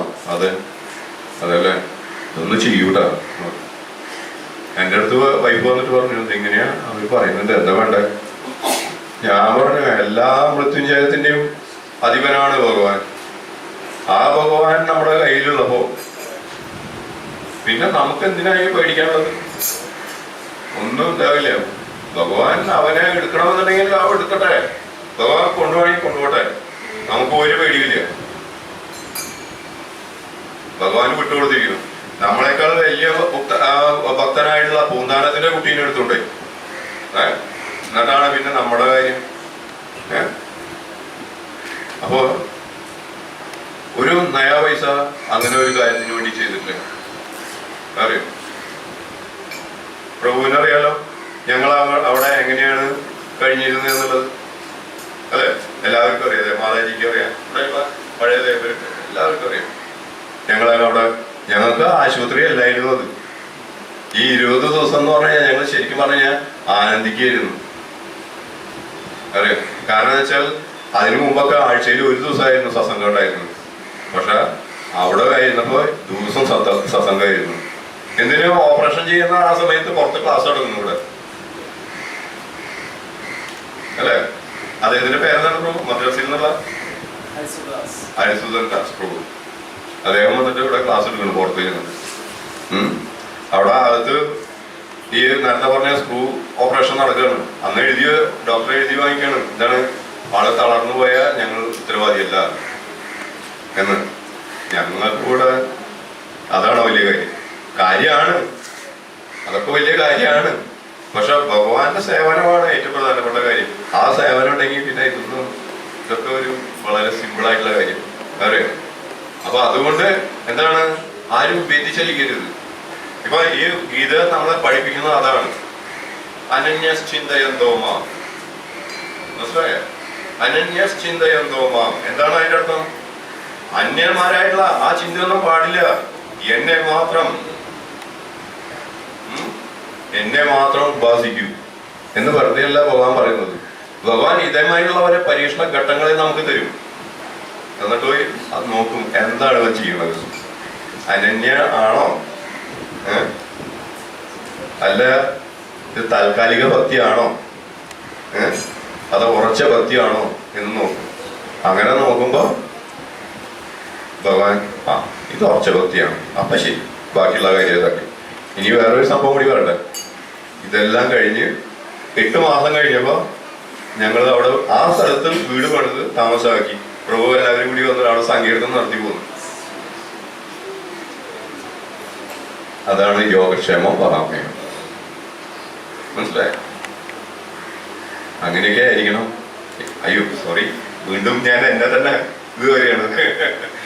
അപ്പൊ അതേ ഇനി നമുക്ക് അതൊക്കെ മറന്നാളെ. അപ്പൊ ഇത് പറയാൻ കാരണം എന്ന് വെച്ചാൽ, ഇപ്പൊ നമ്മള് വിചാരിക്കും മറ്റുള്ള ഇപ്പൊ ഗുരുക്കന്മാരെയും എല്ലാവരെയാണ് അതിനെ കുറിച്ചാണ് പറയേണ്ടത് ശരിക്കും പറഞ്ഞാൽ. പക്ഷെ ഞാൻ ഇത് പറയാൻ കാരണം എന്ന് വെച്ചാൽ, നിങ്ങൾക്ക് അങ്ങനെ ഒരു വ്യക്തിയെ നേരിട്ട് കണ്ടു എന്നുള്ള ഒരു ഇത് ഉണ്ടാവാൻ വേണ്ടി മാത്രം അങ്ങനെ പറഞ്ഞത് മാത്രം. ഇപ്പൊ ഞങ്ങളുടെ ഗുരു മഹാരാജ് ജയപ്രദാസ് സ്വാമി മഹാരാജ്, അദ്ദേഹം കൃഷ്ണാവബോധ പ്രചാരണത്തിന് വേണ്ടിയിട്ട് എത്ര ബുദ്ധിമുട്ടിയെന്നറിയും. അദ്ദേഹം ആസ്ട്രേലിയയിൽ പ്രചരണാർത്ഥം അദ്ദേഹം സഞ്ചരിച്ചുകൊണ്ടിരുന്നപ്പോ അദ്ദേഹത്തിന്റെ കഴുത്തിൽ ഒരാൾ കത്തിയോട് കുത്തി വരിഞ്ഞു. പറയും കഴുത്ത് ഇവിടുന്നോട്ട് ഇവിടെ വരെ മുറിഞ്ഞുപോയി.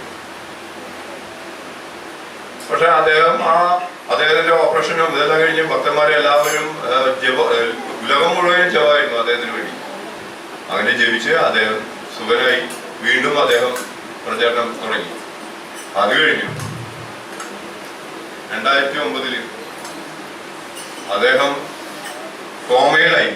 അദ്ദേഹം ബ്ലഡ് ക്ലോട്ട് ചെയ്ത് അദ്ദേഹം കോമയിലായി പോയി. എല്ലാവരും പറഞ്ഞു 99% പോക്കാം, കിട്ടില്ല. ഇവിടെ ചെന്നാൽ ഡോക്ടർമാരും ചെന്ന് പരിശോധിച്ചിട്ട് പറഞ്ഞു അദ്ദേഹത്തെ കിട്ടാൻ ഒരു രക്ഷയില്ല എന്ന് പറഞ്ഞു. പക്ഷെ ഇന്നും അദ്ദേഹം ഉലകം മുഴുവനും സഞ്ചരിച്ചുകൊണ്ടിരിക്കുകയാണ്. എങ്ങനെ? വീൽ ചെയറിൽ. അറിയാം, അതാണ് നമ്മുടെ ആചാര്യന്മാർ, അതാണ് നമ്മളെ പഠിപ്പിക്കുന്നത്. അതേസമയത്ത് നമ്മളാണെങ്കിലോ ഒരു പനി വന്നാൽ മതി, പ്രഭു ഇന്ന് ഞാനില്ലേട്ടാ, ഇന്ന് എനിക്ക് പനിയാ, ഇന്ന് സത്സംഗത്തിന് ഞാനില്ല എന്ന് പറയും. അറിയാം, അതല്ല നമ്മുടെ ആചാര്യന്മാര് നമ്മളെ പഠിപ്പിക്കുന്നത് ഇതാണ്. അപ്പൊ അതുകൊണ്ട് എല്ലാവരും നമ്മുടെ വൈഷ്ണവ ആചാര്യന്മാരുടെ ഭക്തന്മാരുടെ എല്ലാവരെയും കാലടിപ്പാതകളെ പിന്തുടരണം. അതിനുവേണ്ടി എന്താണ് ശുദ്ധ ഭക്തിയുത സേവനത്തിലേക്ക് എല്ലാവരുടെയും മനസ്സും ബുദ്ധിയും ഇന്ദ്രിയങ്ങളും അതിലേക്കായി കൊണ്ടുവരിക. ഹരേ കൃഷ്ണ.